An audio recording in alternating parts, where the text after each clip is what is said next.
Очень радовались, когда его построили. Конечно, огорчены, что вот такой маленький результат. У меня вопрос другого характера. Вот у меня на территории поселения 4 ФАПа. Я хочу огромную благодарность сказать всем фельдшерам, потому что мало того, что они свою работу выполняют очень качественно, с большим стажем уже работают, они почти все, у меня все 4 общественники.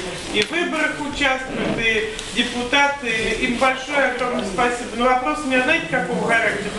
1,5 года назад ко мне пришла на прием, она работала, девушка молодая, на скорой помощи в поселке Ставрово. Мы находимся рядом. Она обратилась с просьбой о выделении земельного участка к строительству. Вы знаете, я не нашла способов, хотя я всей душой хотела ей помочь, чтобы выделить земельный участок. Вот в 2013 году на уровне области законодательного собрания было принято решение о выделении земельных участков без торгов, кто работает в сельском хозяйстве. Нельзя ли проработать такой вопрос, вот выделение, кто работает в медицине? Хорошо.